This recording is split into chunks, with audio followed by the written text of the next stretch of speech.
You have to know a little bit about Sam Steele, but I think he's well enough known as having come out with the Northwest Mounted Police and those first people that came out to here. And then afterwards he was seminal in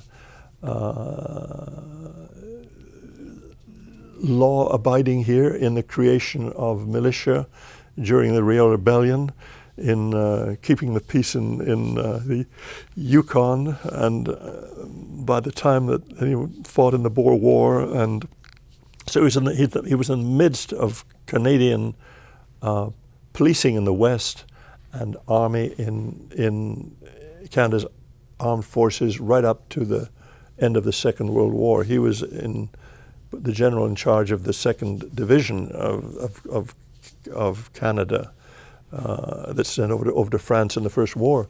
And so he was a man of great ability at a time of great development in the West and of Canada as a nation.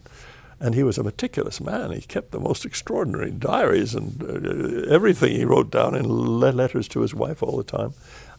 It was a wonderful collection of things. And it was in danger of staying. He died in England, and his successors, who had this information in boxes, lots of them, like 60 boxes or something, have maintained it. And there was a danger of it not coming back to Canada. I think it was a remarkable job that the university did in bringing it back. And any time that you're doing that, you really have to have the government support you. But governments won't support you unless you get a few people who put a little bit of, indicate that there's something beyond governments. And so some of us helped to do that. And I was involved in the army at that time as an honorary colonel of the Loyal Edmonton Regiment, which, funnily enough, was the first militia regiment created here during the Riel Rebellion. So we had a connection with Sam Steele that way, and so going over there and having a ceremony that was important in that it brought it to the. You have to have public things like this to make people realize the importance of what you've got.